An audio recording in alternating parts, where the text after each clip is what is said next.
All right, what's up, y'all? So what I did was I made a diagram, and I'm gonna show you the cash flow of the average person, the average American. Um, you go to work, that's typically most of our regular sources of income, and it pays us.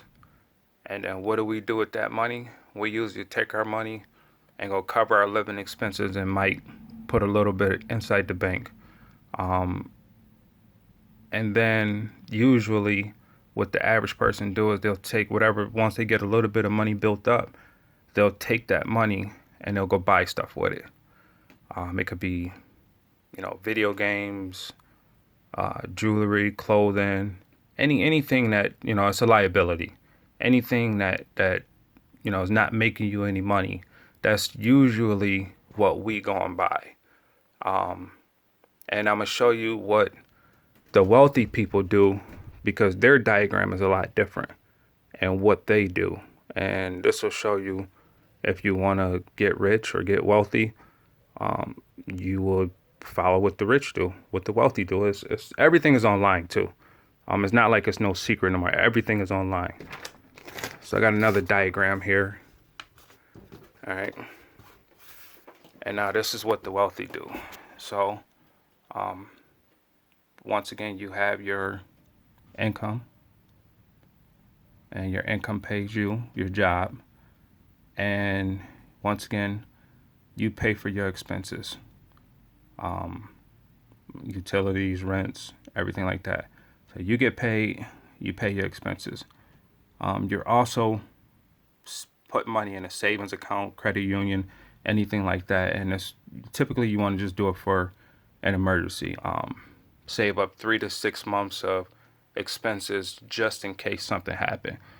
So I'm riding my car down the street and I get a flat tire. I got the money already saved up in the bank just in case that was to happen. My furnace go out, somebody break a window, put a hole in the wall. I have the money saved up just in case something happens. Also, what you want to do is, which is the big thing that wealthy people do, is you want to buy assets. And when you buy these assets, they're going to pay you money. Um, and what you end up doing is, so you get paid from your job, and then you buy assets or you invest into assets, and then those assets kick you off more money. You look at the cash flow, then you get more assets, stocks, bonds, real estate, businesses, whatever, and it kick you off more money. And you just build that asset. You build your asset portfolio. Eventually, you will grow that portfolio enough to where you can start buying stuff, liabilities. But the difference between this person and the last person is, so the last person, they will have to work X amount of hours, save up X amount of dollars to try to buy liabilities. And if they want to get it faster, they're going to have to put in X amount of overtime and keep selling their time for money to be able to buy the stuff that they want, not stuff that they need, the stuff that they want. Um, but what investing into assets, what that end up doing is your assets will eventually pay for your stuff. So if you got an asset portfolio that's giving you $400 a month cash flow, and you can reinvest that $400 a month, or you can take that and buy you a car with a car payment that's $350 a month. Can you afford that car without working more hours? Yes, you can. All day, every day. So what I recommend everybody to do is, and it's going to take time to build up your asset portfolio, but this is the most important thing. When you get paid, you got to take care of your four walls, your house, your expenses, so that way you can live and have a roof over your head and make sure you got food in the refrigerator and utilities and everything like that. And you want to make sure that you save for an emergency in case something happens. Something's always going to happen. If you have a car, you know for sure something always break. If you already own a house, you know for sure something always breaks. So you want to make sure that stuff happens. And that emergency don't have to be with like houses and cars, or it could be if you have a health emergency. If you got a high deductible healthcare plan and you fall and break an arm, if you don't have the money already saved up for an emergency, how are you going to pay for, the surgery you might need or whatnot? How are you going to cover that deductible? So emergency savings is super important.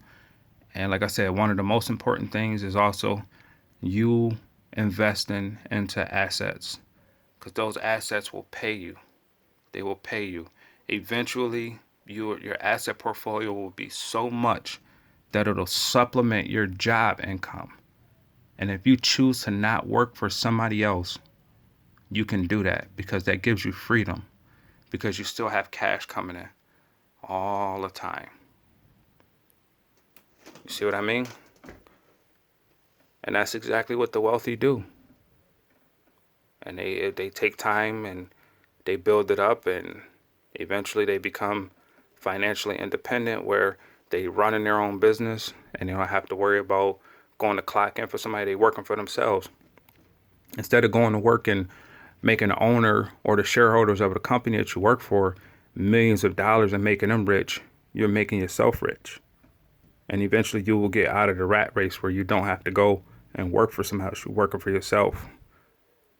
Or you build up enough, stocks, dividend paying stocks, that you have so much cash coming in from the dividends that you don't need to work no more.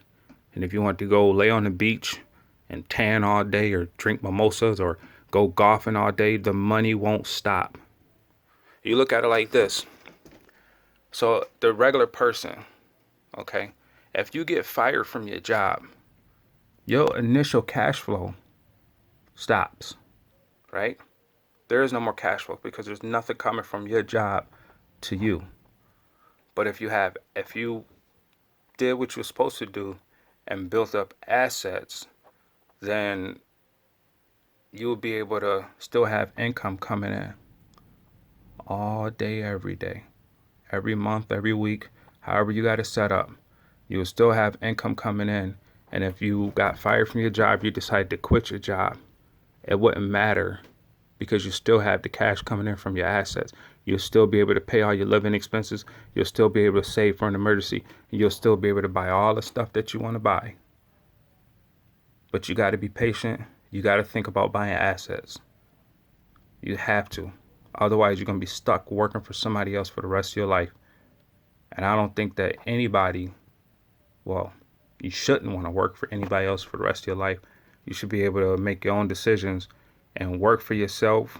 Or if you don't start your own business, at least have an asset portfolio built up enough to where you can just say, okay, whatever your boss's name is, Joe, Tom, whatever, you don't have to work for them no more. You're done. Say, I don't need to work here no more. I don't want to work here no more. I want to be able to get up whenever. Like, I don't want to set my alarm no more. Whenever I feel like getting up in the morning, whenever the sun wakes me up, that's when I wake up. If I decided I wanted to take the whole day and go golfing or, go watch football or whatever the case may be, or if I just wanted to travel, the money will still come in because you got assets. And that's what everybody needs to think about. You think about the company that you work for. Their assets is the building. Their assets is the people making the money. The owner's not there no more. If they are, they playing a really small role as far as like they sitting back letting other people run their company for them and they're collecting the check. They did the work up front. So with assets, you do the work up front. You go to work, you save up, you buy some real estate, start a business, invest in stocks, etc., etc. It's going to take some hard work up front. You can do this. Everybody can do this. Get you some assets and get out of the rat race. See you later. Peace.